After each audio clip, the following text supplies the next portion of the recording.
stuck inside for a while now. No, I won't lie. No, I can't lie. Never woke up clean. No, I won't try. Never did dream. Never did. Welcome to the LUMR podcast, that is London Underground Music Review. We are now audible and visual. Thanks for tuning in. This week on the pod, we have the frontman from the band Marlin's Dreaming from Dunedin, New Zealand. They play indie rock that kind of straddles the line between a few different genres. Their sophomore album, Quotidian, came out in April this year, and their music video for the track Mr. Sun off of it just came out in June. So go check both of those out on Marlin's Dreaming on YouTube. Thank you so much for being on the podcast. Thanks for having me. Yeah. Pretty good, yeah. Just quite hot and bothered. It's in Dunedin, down in Dunedin in New Zealand, at the bottom of New Zealand. It's quite generally a cold, damp climate, but today it's decided to shine with sun and rays, and I might have worn too many layers. That's kind of weird. I always think of New Zealand as being like that all the time. It's usually cold there.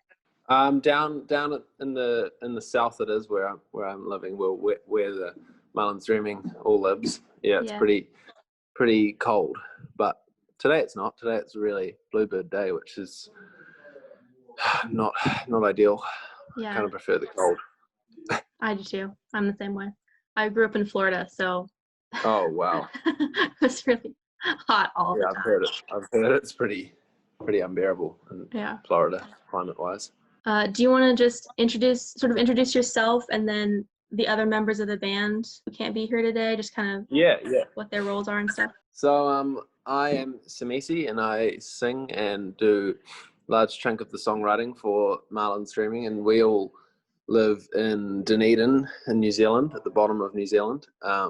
And we have Hamish Morgan, who plays the drums, and Oscar Johns, who plays bass. And on the album Quotidian, which we just released, we had Leith Towers, who played with us for about a year, toured with us, and then recorded the album with us, and then has now departed to finish off his university degree. And we have a new guitarist called D. Stevens, and he's living in Dunedin with us. Wow. And you started out with like 3 different people too when you first started. Yeah, so the first album we recorded, it was myself, Tim McNaughton, who was playing guitar, and Max Gunn was playing bass, and Connor Feely was playing the drums. And they're all formerly of different bands, and Tim stayed with us and recorded another EP called Talk on Comic, or Comic, and we did a lot of work together. And then he left the band, and then Leith Towers joined as a guitarist for a year, and then now we have D. Stevens. So yeah, it's been a bit of a lineup change along the way, but it's been, kind of felt quite smooth. The new band members have stayed for a while, and we've kind of got along. And when other band members have left, it hasn't been an awkward thing. It's just kind of been like, hey, I'm moving here, and it's not really going to work. Kind of thing. Not like a rocky sort of thing, just sort of fluid, people coming in and out at the right times, it seems. That's good. Okay, so I wanted to bring up your music videos. They're all very different, eclectic, sort of serious and silly, different styles. Like, what's your process for making those? Where do you come up with the ideas? Do you guys make them all yourselves, or do you outsource anything? It kind of depends on we've done a few music videos with our good friend Jake Monroe, who I went to school with and went to high school with, and he's a really good videographer. Has directed a few things, and is largely a DP for like commercial stuff as well as music videos and other film work. And he's got a pretty nice quality camera with some really nice lenses, so we've been able to achieve like pretty good image with the music videos we've done with him. It was like one floating we did with him, and another one we did was Mellow, which was actually really cool. It was shot on a digital Bolex. So like Bolex is like a really old 16mm camera that they used in like the war and stuff. And they I think in like the mid 2000s they brought out like a digital Bolex, so you didn't need to use film. So it wasn't really costly, but it still had really nice color. So we used one of those once with him, which was pretty cool. He managed to find one on eBay, and I think they're really hard to come by. So I guess, yeah, we've done a few. I kind of have a big part of directing, like most of them, and Jake as well. And yeah, I don't know, we just have some fun. We just kind of, yeah, it seems like it's just whatever we're enjoying at the time seems to come out as that sort of music videos, which looking back, it's quite often like just completely random and different every time, it seems. I think they're good. I think that's good that you sort of kind of go with what feels right in the moment, and the fact that you guys have a lot of fun making them comes across for sure. I think they seem like really fun to make. Yeah, only a fun time making music videos. Yeah, it's probably one of the funnest parts for me. Absolutely. What did you want to be when you grew up? Was music always the path you were going to choose, or? I didn't really know. Probably like most teenagers, didn't really know what I wanted to do at all. And I just started playing around with my guitar and making music in my room, basically, and then kind of ended up like making some stuff, and I was that wasn't a cover, and I was like, oh, like it's not too bad. It's actually quite doable to write your own music. So I guess it kind of just started quite organically like that, and then met up with some friends at university, and we started a band and played at our friend's birthday party, and that's kind of how it all started, I guess. It was fun. It was with that band. It was called Groms, and it was with that band for a little bit, and then we kind of parted ways, and then I started Marlin streaming, and then we've kind of been doing that ever since. So yeah, no, it's been cool. I don't know if music is like the end goal, but it's certainly like a big passion at the moment. That's interesting.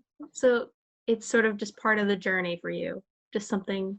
Yeah, you're I'm into. definitely interested in all sorts of things, but I feel like music's always going to be there with me. Like I'm always going to be doing music no matter what. And so far it's been bringing us some pretty good success, and like we've been able to play shows and make a little bit of pocket money on the side, and enough to keep putting money back into recording. So I mean, that's all I ever really want out of it, is just to make enough money to keep going into nice studios and recording more music. So it's pretty ideal at the moment.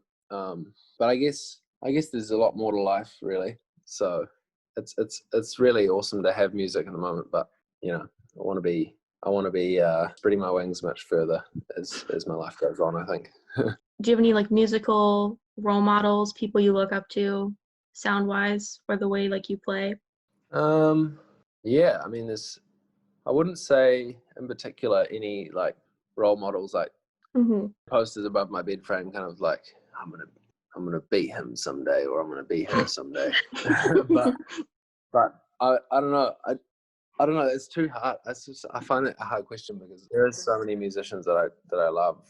But yeah, you don't have to pick one. That's fine. Yeah. What did you listen to growing up? Because I know when I was a kid, like I didn't really pay attention. I just kind of listened to what was on the radio, and then at some point there's like you start listening to stuff more closely and getting into it, I think. Yeah. I don't know. I've always really loved music, like listening to music, and my dad's got really good music taste and kind of influenced me in that way a lot. Like a lot of the bands that he used to listen to kind of still has the records, and I kind of got into those pretty early on. So I don't know, a lot of old Dunedin bands that are from our town. Yeah, old New Zealand bands. Scene in Dunedin? Yeah, there was a pretty good music scene. This like all kind of centered around this label called Flying Nun that kind of helped push a lot of bands down here, like bands like the Verlaines and the Clean and the Chills, all kind of quite, I don't know, I feel like pretty influential bands for me growing up here. And then as well as like I don't know, when I was first listening to music like really young, it was like the Gorillaz and like stuff like that. When I was like a wee one, there was always a good time, and I still really appreciate the Gorillaz, and like I'm trying to think of the other ones. I can't even remember now. Do you remember first album you bought, first live performance you saw, anything like that? That's a good question. First album I bought. I really got into Pavement a lot. This band from the States. I really love Pavement. That's probably my first, kind of addiction with music. Was like everything Stephen Malkmus touched was just like gold. Yeah. For a bit. What's your favorite place to perform been so far? Have you guys toured outside of New Zealand or mainly just in? We haven't really. We've done countless tours in New Zealand, and we've done a few tours in Australia, which was really fun. But we haven't managed to get anywhere else yet. We were planning on doing a Europe tour before all of this pandemic happened, but yeah, so we haven't managed to really break out yet. But there's a few venues in New Zealand that are really, really good to play at, and some in Australia as well, I guess. Yeah, playing in Australia was awesome. It was like pretty new ground, getting to travel on the plane overseas, and then like not really have anywhere to stay and stuff, have no friends close by, which was a good feeling, and like not recognizing a single person in the crowd was pretty cool. Yeah. Where did you guys play in Australia? Played at the Lansdowne Hotel in Sydney, which is a really cool venue. Kind of like quite a small room, but kind of fits a lot of people in and feels really cozy and like can get quite rowdy. I don't know. It was cool. It was like, it was a lot of people packed in and everyone had a fun time, and we had just an electric show. So that's probably one of my favorite gigs that I've played. Yeah, it was in Sydney. Is there anywhere you'd want to go someday that you haven't been yet? Any ideal gig spots? I'd really like to play in LA. I've been to LA a few times and really love it there, and I think playing a show there would be pretty awesome. Seems like a pretty good scene for live music there. So, and London as well would be amazing. Yeah, London's got a pretty good underground music scene, but it's fun. Okay, do you ever suffer from stage fright or anxiety when performing? I don't, but I've definitely been quite nervous before shows. Every show, there's nerves. I definitely don't get to the point where I'm like, oh my God, I can't go on stage, like, kind of thing. But I can see where a lot of that could come from. Like, I could probably see myself getting like that. It hasn't happened yet. Maybe we just haven't, like, maybe not enough has been on the line, or, I don't know. I feel like maybe if there was like a whole lot of label executives there and like people that I really like cared about their opinion so much, it would start to get pretty like, ooh, I don't know how much I want to be performing right now. Yeah, the pressure would be intense. But in New Zealand, it's kind of a different crowd. Like, everyone's quite supportive and like keen to, because it's, there's quite a small music scene in New Zealand. There's not stupendous amounts of bands playing every night like it is in London or LA, or it seems like it's quite, everyone's kind of patting each other on the back like, hey, nice job. So yeah, definitely there's definitely nerves. Like before going on stage at festivals and stuff, it's always a bit like, I'm not sure how the sound's gonna be because we haven't had a sound check, and like I don't know how loud my guitar is. Right. Am I gonna be able to hear my vocal? There's that kind of stuff that's like certainly like right at the forefront of my mind, and I'm like, oh, like kind of stressing out, but get on and play the show, and you can quite easily forget about it once you start playing. But yeah, before going on stage, it's definitely nerves there. Well, that's the end of the first set of questions. The first game is Would You Rather. First one, would you rather be born again in a totally different life or born again with all the knowledge you have now? Probably born again in a different life, clean start. Different life, okay. Would you rather go into the past and meet your ancestors or go into the future and meet your great-great-grandchildren? What? What? Can you repeat that? Sorry. That was a crazy question. Would you rather go into the past and meet your ancestors, like your great-great-grandparents, or go into the future and meet your great-great-grandchildren? Ah, right. Probably into the past. Yeah, that'd be cool. Would you rather meet an alien here on Earth or travel to another planet yourself and meet them on their home planet?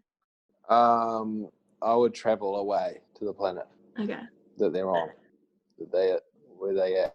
Would you rather always say everything on your mind or never speak again? Always say everything on my mind. Would you rather be That's able pretty to obvious. read? Isn't it? Hmm? I feel like that's an obvious one. How could never speaking again? That would be terrible. You could like learn sign language maybe, or just write everything down. Nah, It would- definitely not.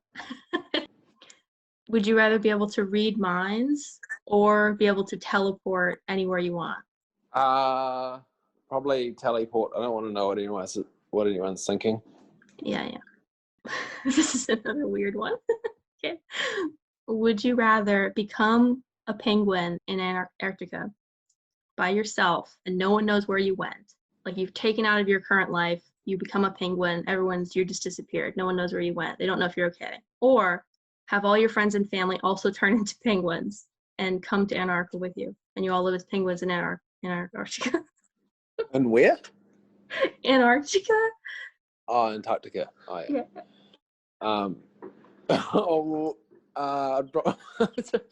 I'd probably rather be a penguin. Yeah, be a lone penguin. Yeah. Wouldn't want to subject your friends and family to that fate. All right, that's the end of Would You Rather. Second set of questions. Who's the most responsible out of you, Hamish, and Oscar? Oscar. Oscar. Oscar is very responsible. Oscar John's the bass player. Oscar Johns does all the driving. Oscar does all the planning. Oscar. And then you said you do most of the lyric writing. All of it. You do all of it. Okay. How does the song usually come together? Do you guys kind of just jam it out, or do you plan it ahead of time? I generally tend to write lyrics kind of beforehand in my notebooks or my notes on my iPhone or whatever, and then I'll kind of like noodle around the structure. Then we'll kind of get together and play out the structure and figure out parts. So then I'll kind of see how the poems or whatever that I've written can apply to the song. Basically, quite a sort of recurring theme of any sort of a structure that we run with. Okay. No, I think that's pretty standard, pretty structured for figuring it out. Yeah, it's not like I woke up in the middle of the night and 2 a.m. and they don't just come to you. And this chord structure just struck me. And I was like, oh my God, this is the greatest song ever. It's generally quite like mundane sort of environment where I'm kind of like, oh, this is another pretty shit song, and then we kind of jam it out and they make it sound better than it could ever sound with just me. So do you ever how often do you think about the impact you want to have with your music? Are you kind of just, is it just cathartic to write music, or are you trying to convey anything to your audience? Is there a certain effect you'd like to have on the people that hear your music? I don't really care about what anyone else is thinking. I just write whatever's on my mind and whatever music that I think sounds good for a couple of days, and then I'm usually get pretty over it about a week after the song's done anyway. So you don't go back and listen to your own music? Try not to. I did last night, actually. I listened to a song last night that I wrote ages ago, and I was like, holy shit, thank God I never released that. Oh, no. Okay, that's okay. So that's the end of serious questions. I've got some more. Do we get games time now? Do we get another games time? Yeah. Woo-hoo. The over-under rating game. Here we go. Yeah. First category, leisure activity. Over-underrated leisure activity. You mean wait. Walking, extracurriculars. Wow, that's quite a multifaceted question, really. Is it? I feel like, there's many reasons why it could be overrated or underrated. It's completely based on personal experience. Mm-hmm. Uh, Yeah, don't overthink it. Just go with your gut. oh, okay, underrated. You're saying all leisure activities are underrated? Yeah. Okay. Personally, I would say embroidery seems chill. I think embroidering underrated leisure Yeah. activity. Yeah, that is pretty underrated. It's pretty good to just sit down and do some embroidery every now and then. Mm-hmm. All right. Type of beverage. Just any beverage in general, alcoholic, non-alcoholic, over underrated that you think. Okay. I'm starting to get it. Sorry, I'm starting to get the idea. I thought you meant just leisure. Leisure in general. You think Leisure. all leisure activities Oh, sorry. I said that underrated? wrong. Sorry. That's Oh, okay. I think that Now I see why you were like, that's a complex Yeah. question. well, I just was completely underprepared. I Mhm. think what's an underrated beverage or an overrated beverage? Oh yeah, I would say Irish. Irish coffee is pretty underrated. Yeah, that's Like a good one. some beautiful brown Cappy Morgan in a hot cocoa. Hmm. That's a good one. Book or audiobook, podcast type thing. Book. Oh Yeah, yeah. is there Sorry. I would say some of the audiobooks around ancient Rome and Greek mythology are quite underrated. Okay. With a sort of personal counts that have been passed up the ancestor lines about great wars between Xerxes and his Persian army with the Mhm. barbarians versus Sparta. Very cool. Place to vacation in New Zealand. What's a cool spot? Dunedin. Dunedin. Oh, It's actually named after a Scottish town, I think. Scottish city, maybe. yeah. I had to look up how to say it because I was gonna say Dunedin, and I'm Yeah, glad. no, it's Dunedin, and the city layout was designed kind of around the city as well in Scotland, I think, Cool. which is quite funny. Yeah. Movie over underrated? I would say Up in the Air with George Clooney is underrated. It's a very good movie. That's a good one, yeah. I love that movie. Perfectly romantic, mixed with just the right amount of comedy and just the right amount of drama. Yeah, it's one of those ones that doesn't have to have a happy ending, Yeah. realistic. Quarantine haircuts. You think they're over or underrated? Probably overrated. Overrated? You haven't done one? No, actually. Who's a musician you think is over or underrated? I would say that Sade is overrated. I don't think I know who that is. Sade. Oh, Sade. Son of a shore, give me the night with me. Mm-hmm. Yeah, I would say that's very overrated. Any underrated bands you want to plug? I'm always looking for recommendations. Oh, yeah. Kane Strang. Can you spell that for me? Kane space Strang, like strange without an E. Okay. That's what I thought you were saying, but it's not exactly like, Yeah, it's kind of weird. it doesn't sound like a real word. So Yeah. it doesn't matter. Kane Strang. Yeah, it's good. Really, one of my favorite Dunedin bands. That's cool that you're into like your hometown has like bands that you actually like and that you're into. I feel like that's pretty rare. Yeah, it can be rare. I guess it just depends on the scene and if the particular scene is suited to your music taste. I went to college in Iowa in the Midwest, and there was surprisingly a really good music scene up there. Very good Midwest emo type bands. Yeah, I think the Midwest seems to breed a lot of good music. Yeah. A lot of honest, meaningful music. Yeah. All right, that's the end of the rating game. Do you have any hidden talents or useless or unusual skills that you'd like to share with us? I can juggle. Nice. I can juggle 3 balls. 4 balls, not. I'd probably have to work at it quite a lot to get it, but 3 balls, very competent. Yeah. Three standard. That's good. Hobbies outside of making music. Probably cooking. Cooking. Okay. Got into it quite a lot over lockdown. Mm-hmm. Yeah. Is there anything you're like random that you're obsessed with? Do you collect anything? Collect vinyl, coins, stamps, anything like that? I keep all the letters that I get from anyone ever in an old shoebox in the top of my room. Oh, that's cute.